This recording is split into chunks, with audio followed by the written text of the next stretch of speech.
So this is particularly interesting during the month of June, when I'm sure all of you have seen many large companies changing their logos to the rainbow. So my question is, how can companies show allyship to the LGBTQ plus community while avoiding a tokenizing or rainbow washing? Would any of you three like to speak on this topic first? All right, then I'll hand to Niels. Thanks. I think this is actually a very easy thing, and that is, as a company, I think you have a responsibility to be an ally year round, and not just in June. And I read an article once about a company that did hesitate to change their logo to the Pride colors, because they felt like, are we contributing to rainbow washing? And but I think if you are a company that's already thinking about or being worried that they will be rainbow washing, and you are a company that is a good safe space to the community, then it does help to show by either changing your logo or by organizing a Pride Week internally, and to express that on your socials, because I do think it contributes to visibility, and in general, visibility creates discussion and ultimately, hopefully, leads to understanding. So I think as long as you have your foundations right as a company, so if you are generally, again, a place where people can be themselves, where people can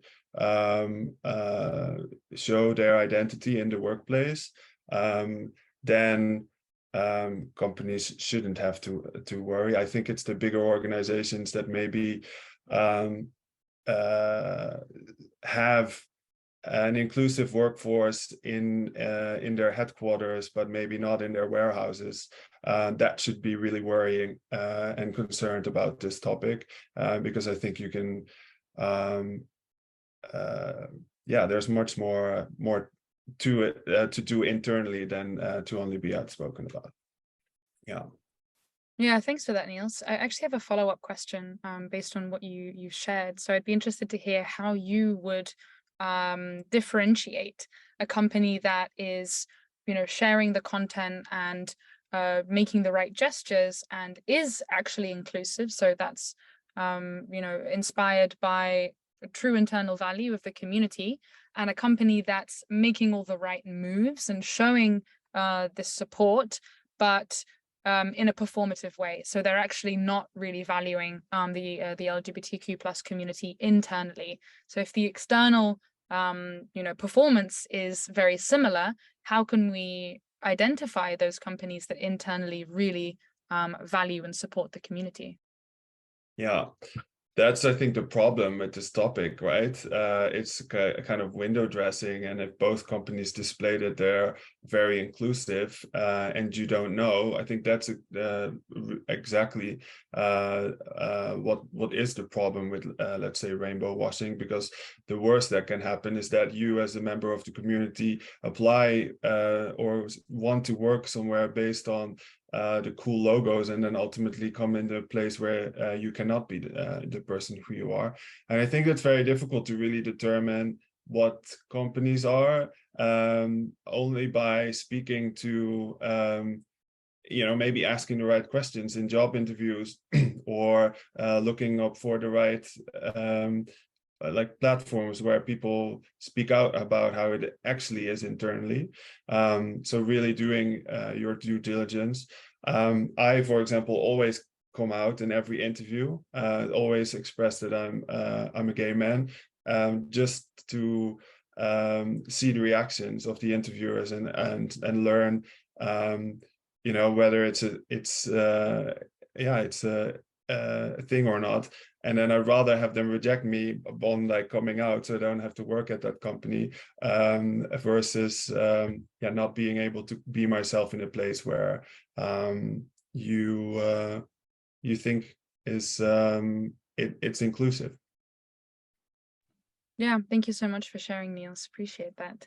I'd like to hand over to Hap next. Yeah, just to piggyback off what Neil said, I think I'm personally actually a massive fan of everyone changing their logos and being visible allies during this time of the year, just because, yeah, to your point, it by itself is problematic, but it is also still so important to see that everywhere, especially in the political climate right now. I would say specifically in the US and the UK, where it's no longer a given, and where new laws are popping up every day and protections are being removed in some states, in some areas. I would say my thoughts around seeing a Pride logo even 3 years ago versus today, I now feel much differently about, because it is no longer a given. But also to Neil's point about Pride being, or diversity and inclusion being a year-round thing. For me, anything that's coming out in June, any Pride content that a company is doing should be a retrospective.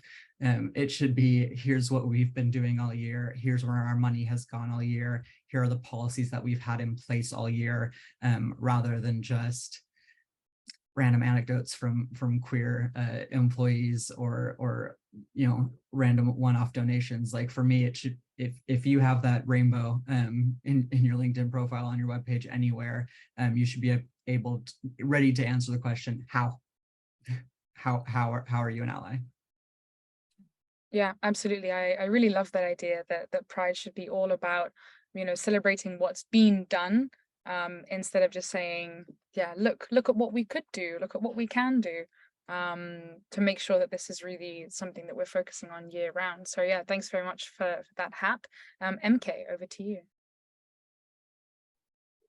Yeah, I mean, just to follow up on what Hap and Niels have already said, I think it is really, you can really tell when it's performative, when if it's just the rainbow logo or the t-shirts being printed, or yeah, I mean, that's not true solidarity and allyship. I mean, first of all, I think allyship is something that needs to be earned. It's not something you can just call yourself. You need to demonstrate it through actions. And so I think companies need to make sure that they have policies and supports in place to make it an inclusive workplace internally. And for example, a couple of weeks ago, I hosted another similar panel, and one of the panelists was from Lithuania. And she said that in Lithuania, same-sex marriage is not recognized by law. But she mentioned that what a few companies are now doing in Lithuania, for example, Vinted, which is based there, is that they're changing their internal company policies to be more inclusive, even if the rest of the country doesn't. So for instance, same-sex couples at these companies would have healthcare benefits, even if they wouldn't be, according to statutory local laws, they can do that internally. They can set those policies for their employees. So I think when we're sometimes feeling limited by the community around us or the policies in the countries where we live, we can still see that as an opportunity to stand by our LGBT plus colleagues and put our money where our mouth is. I do think, like Hap said, I think speaking up is better than silence. It is nice to see those logos because we can no longer take them for granted. I think that's a really good point. But then if you're going to do that and add rainbows to all your products, then also provide gender affirming healthcare benefits to your employees. So that's what I would say. Yeah, put your money where your mouth. Absolutely. I couldn't agree more. So yes, we've kind of covered rainbow washing and examples of companies that want to get the benefit of seeming inclusive, but not really go through with it by actually providing the support, the policies that queer folks need to be comfortable in the workplace. Maybe we can speak a little bit about how performative allyship can actually harm the community. So what are some of the negative impacts of companies saying, yeah, we're super inclusive, but then not following through? Would any of you like to jump in? Yeah, I can hop on that one. For sure. I think and again, this conversation has changed a lot in the last couple of years. But I think one of the prior real dangers of rainbow washing was that there was this sense that because the queer community was so visible and because all of these big, massive companies were changing their things, that was it. We'd fixed homophobia and we'd fixed transphobia. And that the results of that are a couple different things. One is that it's used as a tool to silence or diminish when queer people do run into discrimination, because people go, oh, well, you have marriage now and you have this, and look at all these companies acknowledging you, like now you're just being picky, or now you're just looking for things, because people see that and equate that with acceptance, equate that with accessibility and inclusion, and it's just not. And then if you're one of those people internally at those companies and you see that your company is put a rainbow on everything, is putting out social things, but you know from experience that you're not comfortable in your workplace, it then is that much harder to report anything or feel like you can. For example, if you're at a company that wasn't doing all those pride things, but maybe you ran into some discrimination or something you weren't comfortable with, sometimes it's actually easier to report it in those companies, because when you're reporting it to a company that already views themselves as an ally, it kind of already gives you an idea of what they actually care about. Yeah, that's definitely super, super important. So one of the things we can use to, I guess, measure how inclusive a company really is that feeling of sort of belonging and inclusion when it comes to, for example, queer team members. Okay, so would anyone else like to follow up or add on to this topic? Otherwise, we can jump to the next one. Oh, maybe actually just very briefly for those who aren't familiar with rainbow washing as a term. I realize that we've been using it very freely. So rainbow washing, or you can also call it rainbow capitalism.